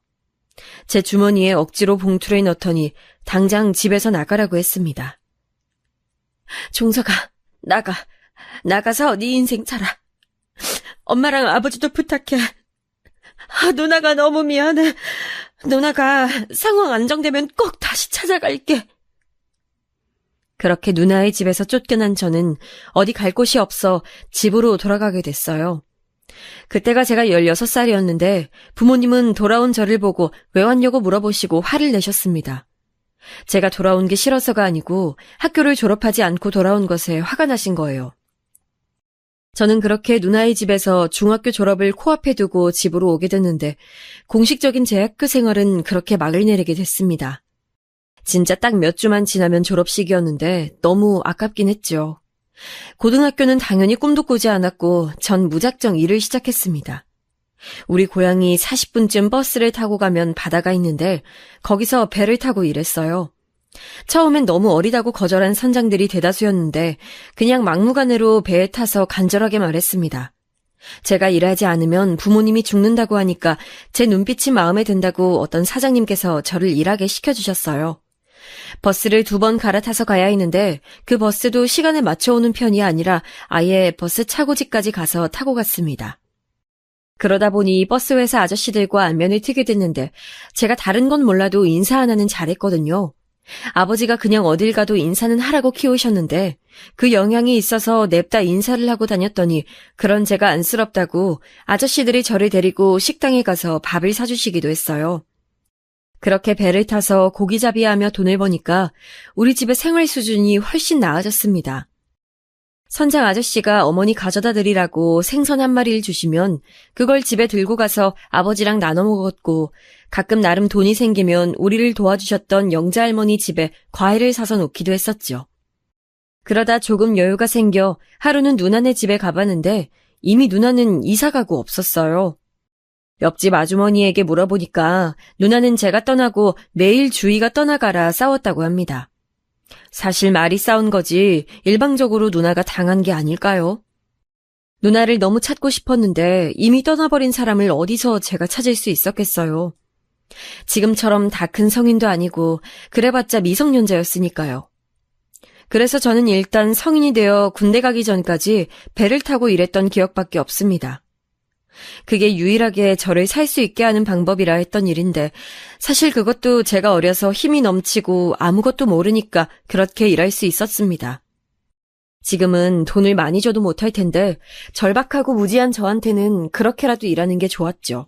어리고 보호자가 없으니 괴롭힘도 많이 나겠고 억울하게 돈을 받지 못했을 때도 당연히 있었습니다. 하지만 전 그럴수록 독하게 돈을 달라고 하고 그러다 맞기도 하고 차마 기억하고 싶지 않은 순간들도 수없이 많았어요. 그래도 부모님 생각을 하며 버티고 버텼습니다. 돈을 제가 아무리 벌어도 생활 수준이 조금 나아진 거지 워낙 빚이 많아서 우리 집은 여전히 가난했어요. 빚쟁이들이 소식은 또 어떻게 들은 건지 제가 집에 돈을 가져다 주니까 드디어 네가 밥값을 하는 거냐고 일하던 곳까지 찾아와서 돈을 뜯어갔습니다. 자꾸 찾아오니까 선장님은 저를 내치셨고 시골이라 소문은 또 너무 빨라서 아무도 저를 고용해주지 않았어요. 어렸던 저는 너무 억울해서 길거리에 주저앉아 엉엉 울기도 많이 울었는데 울어도 바뀌는 게 없고 그 시간에 돈을 한 푼이라도 버는 게 낫다고 느낀 후로는 눈물이 나오지도 않았습니다. 제가 이렇게 고생하며 돈을 벌었던 이유는 우리 부모님 때문이라고 했잖아요. 저도 물론 형이나 누나처럼 집을 떠나려면 그럴 수 있었죠. 하지만 전 엄마랑 아버지가 저를 어떻게 키웠는지 아니까 차마 그럴 수가 없었습니다. 어머니는 가난했던 저를 그래도 어떻게든 키워보겠다고 남의 집에서 일하며 본인 먹으라고 준 음식도 먹지 않고 저에게 가져다 주셨어요. 아버지도 유일한 친구였던 만수 아저씨가 가끔 집에 오면 자기가 죽어도 저를 제발 봐달라고 울며 사정했는데 그걸 제가 엿듣기도 했거든요. 먹을 것을 집에 사가도 부모님은 드시지 않고 항상 제가 먹어야 드셨는데 그걸 보고 어떻게 집을 나가겠습니까? 마을에서 우리 집이 특히 가난하니까 억울할 때도 수도 없이 많았지만 제가 크면서 목소리를 내니까 그런 것도 점점 줄어들었어요. 결국 배를 타지 못했던 저는 공장에 들어가서 돈을 벌었는데 찾아온 사채업자에게 거래를 제안했습니다. 매달 돈을 보낼 테니 그만 찾아오라고 하고 실제로 꼬박꼬박 돈을 보내주니까 찾아와서 행패는 부리지 않더라고요. 그렇게 생각하기도 싫은 시절을 보내며 돈을 벌고 저는 군대에 가게 됐습니다. 부모님이 너무 걱정되어 유일한 구세주였던 영자 할머니에게 그동안 모았던 돈을 주며 우리 부모님을 부탁드리고 군대에 다녀오게 됐어요. 영자 할머니는 다행히 우리 아버지와 어머니를 보살펴 주셨고 그 보답으로 저는 할머니가 부탁하시는 물건 같은 것들을 집에 오면 대신 사드리곤 했죠. 그렇게 군대 시절도 지나고 잠을 포기하고 밥 먹을 시간에도 돈을 벌어 빚까지 다 갚고 나니 제 나이가 정확히 24살이었습니다. 그리고 정확히 제가 25살이 되었던 1월에 누나가 집에 다시 찾아왔어요. 9년 만에 본 누나는 매형과 이혼하고 집에 왔다고 했는데 그동안 고생을 얼마나 했던 건지 얼굴이며 몸이며 말이 아니었습니다. 누나는 그래도 해방감을 느낀다며 저에게 웃으며 말했는데 다른 건 몰라도 진짜 누나는 해탈한 모습이긴 했었어요. 종석아, 너 그래도 검정고신 봐야지. 부모님은 누나한테 맡기고 이제 도시로 나가. 누나는 저를 억지로 또 그나마 가까운 광역시로 보냈는데 그동안 어렸던 제가 혼자 부모님을 모셨던 것을 누나는 참 미안해했습니다. 형은 어디로 갔는지 아직도 연락이 없었고 누나는 그런 형을 궁금해하지도 말라고 했었죠. 그 망할 놈은 잊어. 죽었다고 생각해. 내가 학교도 포기하고 공장 가서 돈 벌어서 자기 학교 보냈으면 적어도 집을 이렇게 나가진 말아야지. 화딱지가 나서 그놈 생각만 하면 자다가도 일어나. 누나는 제가 초등학생 때 찢어지게 가난하게 부모님과 살았던 게 아직도 한으로 맺혀 있습니다. 저는 누나에게 떠날 수 없다고 했지만 아버지와 어머니도 제발 가서 제 인생을 살라고 하셔서 결국 광역시로 오게 됐어요. 물론 광역시로 나와 검정고시 학원에 다니면서도 아르바이트를 계속해서 돈을 벌었고 한 달에 한 번씩 집에 가서 돈을 주고 왔습니다. 식당에서 아르바이트하며 고시원에 살았는데 워낙 가난하게 자라서 그런가 고시원 생활은 전혀 나쁘게 느껴지지 않았어요. 다행히 검정고시는 한 번에 합격했는데 확실히 고등학교 학력이 인정되니까 일 구하는 게 더 쉬웠습니다. 워낙 잘하면서 사람에게 대인 게 많아 남을 잘 믿지 않았고 친구도 한 명도 없었는데 새로 일을 구한 뒤로는 친구라고 부를 수 있는 사람도 생겼어요. 배운 게 도둑질이라고 저는 공장에 또다시 일을 구했는데 거기서 명석이라는 친구가 생겼습니다. 생계를 위해 공장에 갔던 저와 달리 명석이는 그래도 평범하게 사는 집이었는데 아버지 몰래 돈을 쓴 게 있어 그걸 메꾸려고 들어왔다고 했어요. 명석이는 공장 일이 끝나면 둘이 술도 마셨는데 혼자 마시는 술이 아닌 같이 마시는 술이 맛있다는 것도 그때 처음 알게 됐습니다. 명석이는 무려 그때 대학생이었는데 대학은 당연히 제 인생에 없다고 생각했던 저는 그런 명석이가 너무 멋있었어요. 무뚝뚝한 성격인 제가 답답했을 텐데 명석이는 그런 저를 좋아해주며 여기저기 데리고 다녔습니다. 그러면서 명석이는 다시 학교에 가야 한다고 공장에 나오지 않았는데 그래도 연락을 꾸준히 했어요. 그러던 어느 날 술을 마시다가 명석이가 저에게 제안을 하나 했습니다. 야, 종석, 너 시계에 관심 많냐? 관심? 내가 관심이 어디 있겠냐? 그저 부모님과 누나가 내 관심이지. 아우, 네가 가족사랑 대단한 건 나도 알아. 그게 아니고 사실 우리 아버지가 시계 공장을 하셔. 뭐? 야, 근데 가죽 공장에 와서 일했던 거야? 아니, 그건 내가 사고 쳐서 그랬던 거고. 명석이의 말을 들어봤더니 명석이는 생각보다 집이 잘 사는 친구였어요. 안 그래도 하고 다니는 걸 보면서 저와 달라서 그냥 꾸미는 것을 좋아하는 친구라고 생각했는데 무려 공장장의 아들이었습니다. 가죽 공장에 와서 일했던 것도 아버지 몰래 사고를 쳐서 일했던 건데 명석이의 말의 목적은 바로 시계 공장에 관한 일이었어요. 제가 일하는 것을 바로 옆에서 지켜봤던 명석이가 제 일하는 방식이 마음에 든다고 자기 아버지의 공장으로 와서 일하는 게 어떠냐고 제안했습니다. 급여를 더 높게 쳐줄 테니 오라는 말에 저는 단순히 돈을 더 받는 게 좋으니 가서 일하기 시작했어요. 실제로 돈을 거의 2배 가까이 받아서 집에도 많은 돈을 보낼 수가 있었습니다. 명석이는 3형제 중 둘째였는데 셋 다 시계 공장에는 관심이 전혀 없어서 한탄스럽다고 명석의 아버지는 저를 자꾸 사무실로 부르셔서 하소연하셨어요. 제가 했던 거라곤 그냥 가만히 앉아서 얘기를 들어준 건데 어느 날 사장님이 진지하게 저에게 물어보셨습니다. 종석이는 공장 이어받을 생각 없어? 아들은 셋이나 있는데 이놈들이 죄다 공부한다고 공장엔 관심이 없대. 너무 뜻밖의 제안이라 뭐라 말해야 할지 몰라서 사장님만 지켜보니 옆에 있던 명석이의 형인 명준이 형이 저에게 말했습니다. 종석이 벌써 공장에서 3년 일했잖아. 너처럼 잔실 수 없이 성실하게 일하는 사람도 없다. 아버지가 널 마음에 들어 하셔. 집에서도 계속 너 얘기해서 난 명석이가 아니고 네가 우리 형제인 줄 알았어. 알고 봤더니 사장님은 건강이 매우 안 좋으셔서 빨리 아들들에게 공장을 물려주고 싶으셨다고 합니다. 근데 진짜 셋 다 공부에 관심이 있어 고시를 보려고 하고 공장을 물려받고 싶지 않다고 해서 집안에서 싸움까지 일어났다고 했어요. 그러다 사장님은 문득 제 생각이 나서 가족들에게 말했더니 삼형제가 다 동의했다고 저에게 공장을 이어받으라고 강요 아닌 강요를 하기 시작하셨습니다. 너무 갑작스러운 일이고 저는 이게 좋은 기회라는 것을 알면서도 믿을 수가 없어 한참을 고민했어요. 명석이는 옆에서 제가 물려받아야 자기가 마음 놓고 사시 공부를 할 수 있다고 제발 이어받으라고 술을 몇 번을 사줬는지 모릅니다. 명준이 형도 저에게 와서 공장 문 닫게 생겼으니 제발 받으라고 하고 저는 이 얘기를 시골에 가서 누나한테 하니까 누나는 제 뒤통수를 때리며 왜 고민하냐고 당장 받으라고 하더라고요. 그래서 제 나이 20대에 저는 공장 주인이 됐습니다. 그렇게 고생하더니 드디어 빛을 보네. 가난해서 밥도 못 먹어서 영양실조까지 걸렸던 게 언제 이렇게 커서 공장 주인이 됐냐고. 누나는 제가 진짜로 공장을 물려받으니 좋아서 어쩔 줄 몰라 했어요. 실제로 제가 공장을 이어받고 몇 달 지나지 않아 사장님은 돌아가시게 됐습니다. 생각보다 이르게 돌아가셔서 당황했는데 사모님은 저에게 공장을 계속 운영해줘서 고맙다고 하셨어요. 저는 돌아가신 사장님과 제 친구 명석이를 봐서라도 공장을 정말 열심히 운영하기 시작했습니다. 이미 직원으로 일한 경험이 있으니 공장 내부 사정을 알고 있어서 무엇보다 직원들 복지와 관련해서 아쉽지 않게 해줬고 제가 솔선수범해서 같이 일하기 시작했어요. 허물없이 직원들과 지내며 같이 일하니까 직원들도 사기가 생겨 공장은 이익을 점점 더 내기 시작했습니다. 그리고 저는 평생 만져볼 수 없던 돈을 만지게 됐어요. 처음 그런 큰 돈이 생기고 나서 바로 시골에 가서 부모님에게 드리며 이사 가자고 했습니다. 그러나 아버지와 어머니는 확고하셨어요. 평생을 거기서 살았으니 떠나기 싫다는 이유였습니다.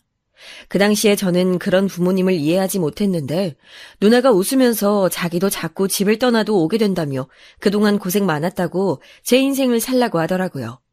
그래서 저는 그럼 이사 가지 않을 거면 적어도 밥을 굶지는 말라고 돈을 많이 보내주기 시작했습니다. 당연히 우리를 도와주셨던 영자 할머니에게 값을 치렀어요. 되게 웃겼던 게 있다면 우리가 가난했을 때는 그렇게 무시하고 우리 어머니가 일해도 일한 값을 제대로 주지도 않았던 사람들이 제가 잘 나가기 시작하니까 대놓고 돈을 요구했다는 점입니다. 우리 집은 분명 제 기억에 사람들도 외면하는 왕따였는데 갑자기 집에 손님이 늘어나고 다들 와서 아버지 말동무를 해주기 시작했죠. 노골적인 돈 요구에 난처해서 제가 몇 번이고 가서 돌려보냈는지 몰라요. 그렇게 갑자기 여유롭게 살게 된 저는 고시원에서 나와서 제 명의로 된 아파트도 마련하게 됐습니다. 처음 입주하고 믿기지 않아 제 집인데도 어색해서 행동을 못하겠더라고요. 평생 화장실도 부엌도 없는 집에서 살다 이렇게 큰 집이 내 집이라니 믿을 수가 없었습니다. 부모님과 누나를 아무리 설득해도 시골이 좋다는 사람들이라 저는 보수공사를 해줘서 시골에 드디어 화장실과 부엌도 마련해줬어요. 어색하지만 분명히 기분은 좋아서 평생 고생하다 누나 말대로 드디어 빛을 봤는데 전 그때까지 한 번도 여자친구를 사귀어본 적이 없었습니다. 사귈 마음도 없었고 사귈 수 있는 환경도 아니었고 형편도 아니었죠. 연애라는 단어는 제 인생에 없는 단어라고 생각했고 오로지 제 머릿속에는 가족을 끝까지 부양해야 한다는 생각밖에 없었습니다. 그러던 어느 날 거래처 시계가게 사장님이 저를 찾아오셨어요. 원래도 단골이었는데 부쩍 공장에 자주 오시길래 무슨 일인가 했더니 다른 게 아니고 따님을 소개해주고 싶다는 내용이었습니다. 우리 딸이 진짜 외모가 어디 가서 빠진 적이 없어. 학교 다닐 때부터 유명했거든? 사장님 관심 없어요? 한 번만 만나봐. 너무 밑도 끝도 없이 말하는 사장님의 제안에 저는 거절을 한 3번은 한 것 같습니다. 괜찮다고 해도 만나는 사람 없는 거 뻔히 아는데 왜 그러냐고 그러며 나중엔 아예 따님을 우리 공장에 데리고 오셨어요. 사장님이 말한 대로 따님은 외모가 출중하긴 했습니다. 하지만 저는 부모님과 누나를 책임져야 한다는 생각이 강해서 결혼은 제 인생에 없는 얘기라고 생각해서 계속 거절했어요. 따님의 이름은 세영이었는데 세영 씨는 저보다 2살 어렸고 제가 마음에 들었던 건지 계속 우리 공장을 찾아왔습니다. 사장님도 데리고 오지 않고 혼자 공장에 몇 번을 왔는지 몰라요. 나중에는 매일 공장에 찾아와서 직원들이 저한테 오히려 사장님 드디어 연애 시작했냐고 웃으면서 물어볼 정도였습니다. 아무리 거절해도 계속 찾아오니까 10번 찍어 안 넘어간 너무 없다고 그렇게 우리의 연애는 시작됐어요. 물론 세영 씨의 외모가 예뻤으니 저도 싫지 않았습니다. 연애를 시작하자 이번엔 노골적으로 사장님도 그렇고 세영 씨도 그렇고 결혼 얘기를 꺼냈어요. 제가 결혼은 좀 나중에 하자고 해도 세영 씨는 본인 친구들은 다 이미 결혼해서 잘 살고 있다며 저에게 재촉했습니다. 사장님도 우리가 서로 한 가족이 되면 너무 좋을 것 같다고 공장에 거의 매일 찾아오셨어요. 명석이는 옆에서 딱 봐도 제 재산을 노리고 접근한 게 보인다고 결혼을 말렸는데 계속된 결혼 요구에 저도 사람인지라 솔깃하게 됐습니다. 만약 내가 가정을 가지게 된다면 어떨지 생각하게 되고 이제 여유가 있으니 내 아이는 잘 키울 수 있을 것 같았죠. 가난했던 제 어린 시절과 달리 내 아이는 유복하게 키울 수 있을 거란 생각이 드니까 또 결혼하고 싶더라고요. 그래서 세영 씨를 데리고 시골로 가서 부모님을 보여드렸습니다. 당연히 부모님은 제가 결혼한다니까 너무 좋아하셨는데 사실 그때 부모님과 누나를 신경 쓰느라 세영 씨의 표정이나 반응을 잘 지켜보진 못했어요. 아버지는 거동이 불편하시고 어머니는 말씀을 못하시니 집에 가면 항상 두 분을 잘 봐야 했거든요. 제가 결혼할 사람을 데리고 왔다고 어머니는 아침부터 열심히 요리 준비를 하셨는데 우리 집에서 평소에 볼 수 없었던 요리들이 식탁에 올라와 있었습니다. 닭도 잡았는지 백숙부터 시작해서 상다리가 부러지도록 준비하셨더라고요. 누나도 옆에서 저한테 어머니가 이렇게 요리를 많이 한 건 처음 봤다고 웃으며 말할 정도였습니다. 그렇게 세영 씨를 인사시키고 집에 데려다 주는데 이상하게 말이 없더라고요. 세영 씨, 아까 밥이 입맛에 안 맞으셨어요? 아니요, 그런 거 아니에요. 아마 세영 씨는 제가 말한 적이 없으니 우리 집이 가난했었다는 걸 그때 처음 알았을 거예요. 충분히 평범한 사람이면 놀랄 수 있으니 세영 씨의 감정을 존중했습니다. 만약 이걸로 결혼할 마음이 들지 않는다면 그것조차 존중해야 한다고 생각했죠. 하지만 다행히 세영 씨는 결혼 의사를 계속 보였고 저도 세영 씨네 집에 가서 인사를 드렸습니다. 장인어른이 되실 사장님은 이미 알던 분이라 익숙했고 장모님의 얼굴은 그때 처음 보았는데 사위사랑은 장모님이라는 말 아시죠? 세영 씨가 환대받은 것처럼 저도 세영 씨네 집에서 많이 환대받았어요. 그렇게 서로 결혼하자고 결정하고 상견례를 했는데 사실 그때 저는 결혼을 물리려고 했습니다. 장인어른과 장모님은 표정 관리가 되지 않는지 얼굴이 계속 굳어 있었어요. 제가 사전에 아버지는 오래전에 다치셔서 거동이 불편하고 어머니는 장애인이라고 말을 이미 했는데도 실제로 보니까 놀라셨나 보더라고요. 두 분이 오시기엔 무리라서 누나도 같이 왔는데 제가 기분 상한 게 보이니 중간에서 누나도 고생이 많았습니다.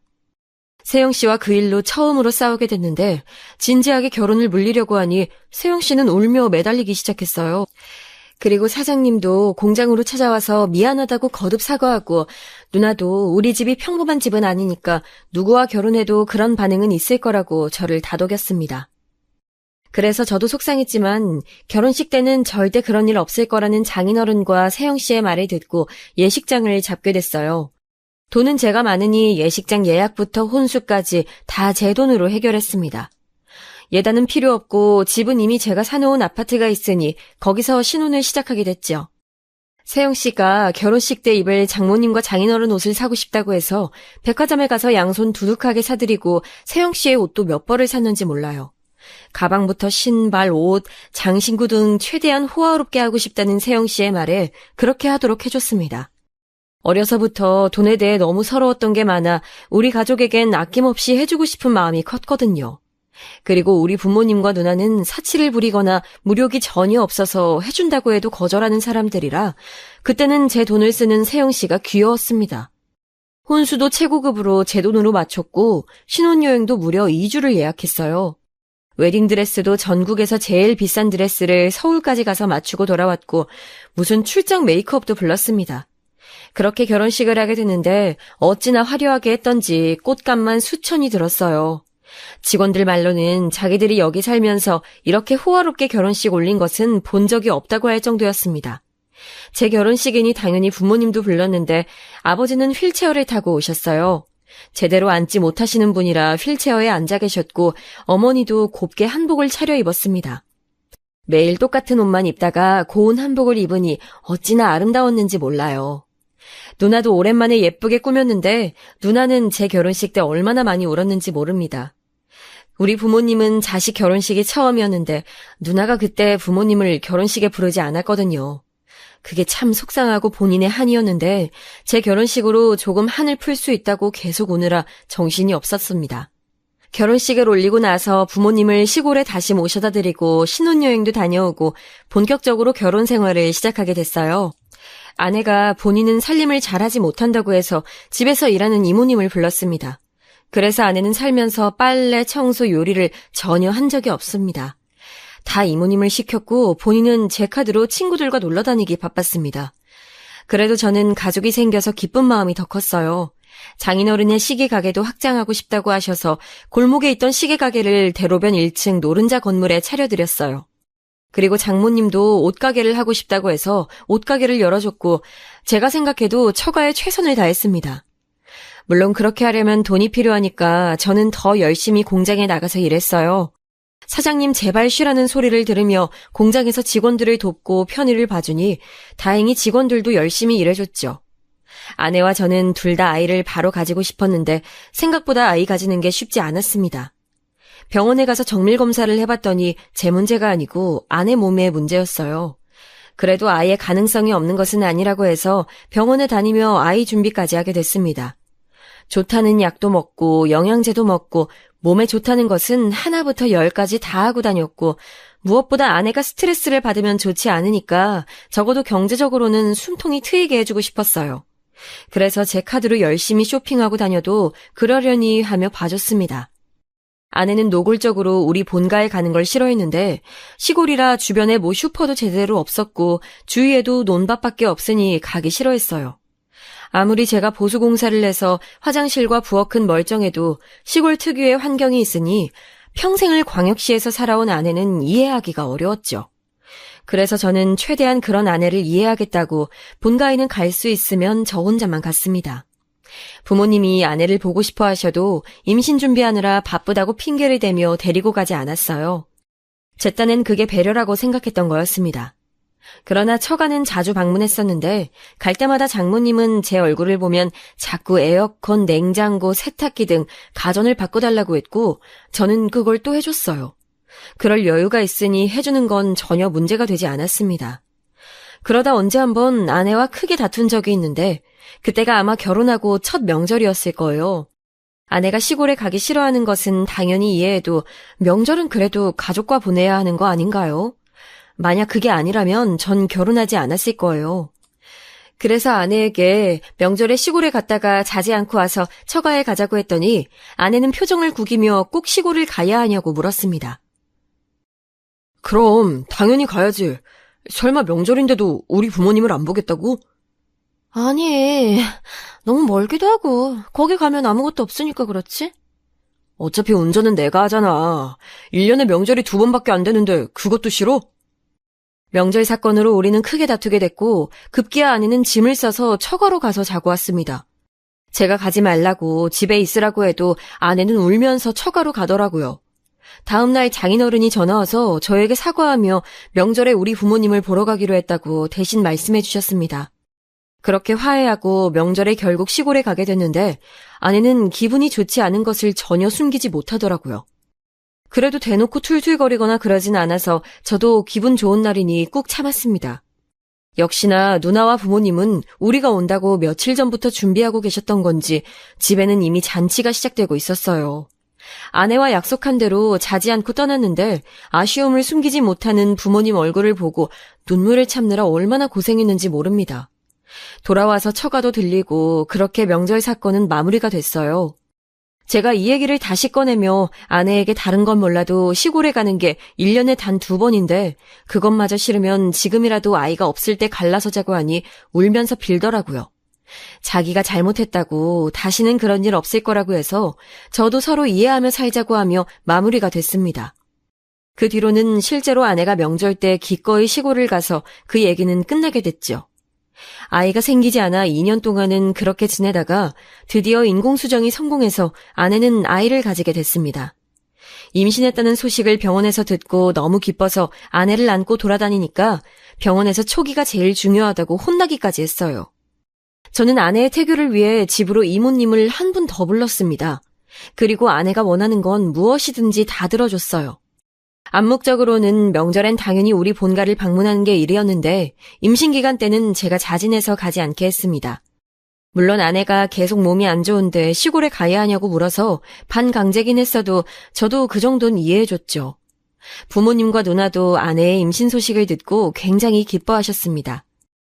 그러면서 아내의 몸 건강이 무엇보다 우선이라고 오지 말라고 해주실 정도였습니다. 저도 아내도 아내가 혹시라도 유산하게 될까봐 얼마나 노심초사했는지 몰라요. 아내 임신 기간 때는 저는 새벽부터 나가던 공장도 정상적으로 출근할 정도로 아내의 노예를 자처했습니다. 물도 떠다주고 양말도 신겨주고 머리도 감겨줬어요. 그렇게 아내는 집에서 클래식 음악을 들으며 태교 요가 선생님도 부르고 집으로 친구들과 장모님도 불러서 열심히 편하게 태교를 하고 드디어 아이를 출산하게 됐습니다. 성별은 아들이었고 처가에서도 우리 집에서도 출산을 축하했어요. 부모님과 누나도 아이를 보고 싶어 했는데 아버지는 거동이 불편하니 어머니와 누나만 와서 아이를 잠깐 보고 갔습니다. 산모 건강이 중요하니까 최대한 아내의 의견을 존중해서 처가에서 산후조리를 2달을 하게 됐어요. 산후도우미도 2명을 불러 처가로 보내줬고 아내와 아이의 건강을 위해 해줄 수 있는 것은 전부 다 해줬습니다. 다행히 아내도 아들도 모두 건강했고 우리 아들은 또래보다 우량하였어요. 이름은 저와 아내가 열심히 머리를 맞대고 지어서 서준이라고 지었습니다. 확실히 아이가 생기니까 집에 활력이 돌았고 또 돈도 많이 나가게 됐어요. 저는 아들을 낳으니 제 어린 시절이 자꾸 생각났습니다. 돈이 없어서 티셔츠 하나만 입고 학교에 다녔던 제 어린 시절을 생각하면 우리 아들은 절대 그런 기분을 느끼지 못하도록 해야겠다고 다짐했죠.